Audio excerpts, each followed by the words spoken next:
Di sini saya akan membahas bab 2 mengenai sistem pemerintahan di kelas 11. 1. Pengertian sistem pemerintahan. Sistem pemerintahan adalah suatu perangkat atau unsur kekuasaan untuk memerintah dari seluruh komponen-komponennya, yaitu legislatif, eksekutif, dan yudikatif yang masing-masing telah mempunyai fungsinya tersendiri. Pada gilirannya, legislatif membentuk suatu sistem tersendiri. Demikian pula eksekutif dan yudikatif yang memiliki hubungan satu sama lain, mengikuti suatu pola tatanan norma tertentu. Semua itu dibuat dalam rangka mencapai tujuan pemerintah yang lazimnya telah dirumuskan dalam undang-undang dan dokumen-dokumen lainnya. Bentuk-bentuk sistem pemerintahan. Nah, secara umum ada dua bentuk sistem pemerintahan yang banyak diterapkan oleh negara, yaitu sistem pemerintahan presidensial dan sistem pemerintahan parlementer. 1. Sistem pemerintahan presidensial. Ciri-ciri sistem presidensial adalah sebagai berikut. Yang pertama, presiden adalah kepala eksekutif yang memimpin kabinet. Semua anggota kabinet diangkat oleh presiden dan bertanggung jawab kepada presiden. Yang kedua, presiden tidak dipilih oleh badan legislatif tetapi dipilih oleh sejumlah pemilih sehingga presiden bukan merupakan bagian dari badan legislatif. Yang ketiga, presiden tidak bertanggung jawab kepada badan legislatif sehingga presiden tidak dapat dijatuhkan oleh badan legislatif. Akan tetapi, Amerika Serikat menganut sistem presidensial. Presiden dapat dijatuhkan oleh impeachment. Yang keempat, presiden tidak dapat atau tidak mempunyai wewenang membubarkan badan legislatif. Yang kedua, sistem pemerintahan parlementer. Salah satu sistem pemerintahan parlementer adalah kekuasaan eksekutif mendapat pengawasan langsung dari parlemen atau DPR, lembaga legislatif.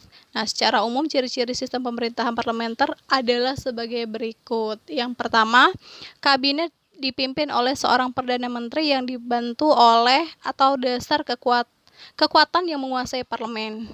Yang kedua atau B, para anggota kabinet mungkin seluruhnya anggota parlemen, mungkin pula tidak seluruhnya, dan mungkin pula seluruhnya bukan anggota kabinet, tergantung kepada perdana menterinya dalam menyusun kabinet.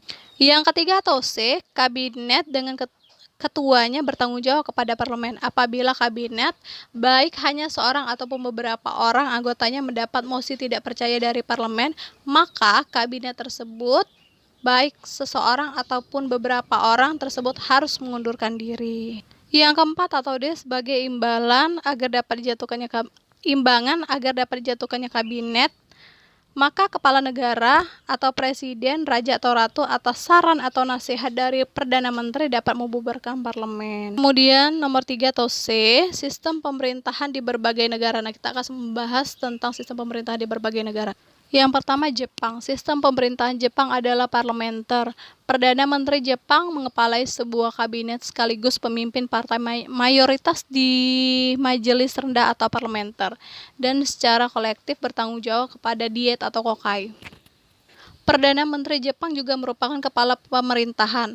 Kekuasaan pemerintahan berada di tangan Perdana Menteri Jepang, sehingga kedaulatan sepenuhnya berada di tangan rakyat. Kaisar Jepang hanya bertindak sebagai kepala negara dalam urusan diplomatik. Kemudian, Majelis Rendah atau Shung dan Majelis Tinggi atau Sangin adalah dua badan yang terdapat dalam diet atau kokai. Majelis Tinggi terdiri dari rakyat yang mewakili seluruh tanah air Jepang. Majelis Rendah memegang kekuasaan legislatif. Kekuasaan yudikatif diserahkan kepada Mahkamah Agung yang membawahi badan-badan kehakiman atau peradilan. Yang kedua adalah Perancis.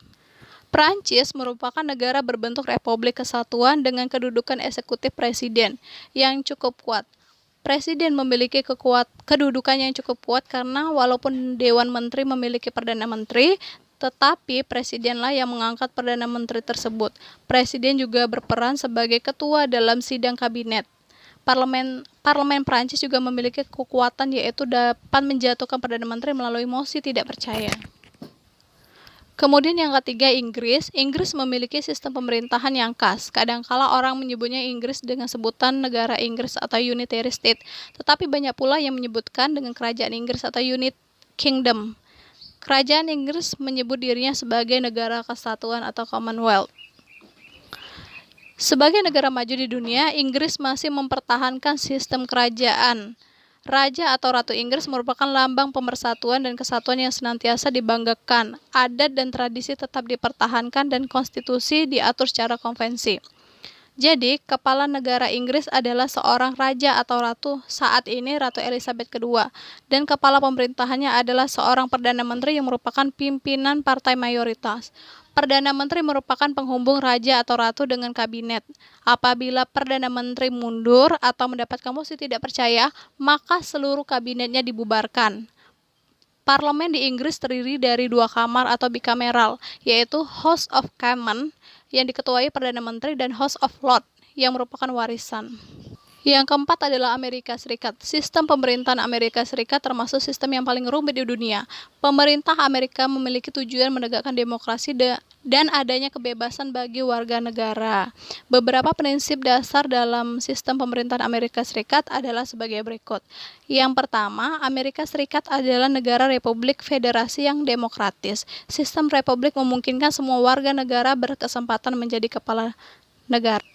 Yang B, sebagai negara federasi terdapat pembagian kekuasaan konstitusional atau pemerintah federasi serikat dan pemerintah negara-negara bagian atau state. Yang C atau ketiga, pemerintah dijalankan oleh rakyat atau government by the people, sehingga kedaulatan berada di tangan rakyat yang dinyatakan melalui pemilihan umum. Yang keempat atau D, adanya pemisahan kekuasaan yang tegas atau antara legislatif, eksekutif, dan yudikatif. Yang kelima atau E, negara-negara bagian mempunyai hak-hak derajat yang sama dan tidak boleh diberikan hak-hak istimewa oleh pemerintah pusat. Yang F, keadilan ditegakkan melalui badan yudikatif, yaitu Mahkamah Agung, yang bebas dari pengaruh kedua badan, yaitu legislatif dan eksekutif. Yang G, suprastruktur politik ditopang oleh infrastruktur politik yang mengandung sistem bipartisan, yaitu didominasi oleh 2 partai politik besar, Partai Demokrat dan Partai Republik secara bergantian. Yang kelima ada negara Arab Saudi. Pemerintah Arab Saudi dipimpin oleh seorang Perdana Menteri yang sekaligus berperan sebagai raja atau kepala negara, serta pimpinan agama tertinggi. Di Arab Saudi tidak ada partai politik yang bertindak sebagai oposisi dan sebagai keseimbangan kekuasaan. Di negara ini juga tidak ada konstitusi kecuali Al-Quran sebagai kitab suci yang menjadi acuan dalam penyelenggaraan pemerintah. Dalam menjalankan tugasnya, kepala pemerintah membentuk departemen-departemen yang sebagian besar pejabatnya berasal dari keluarga istana kerajaan.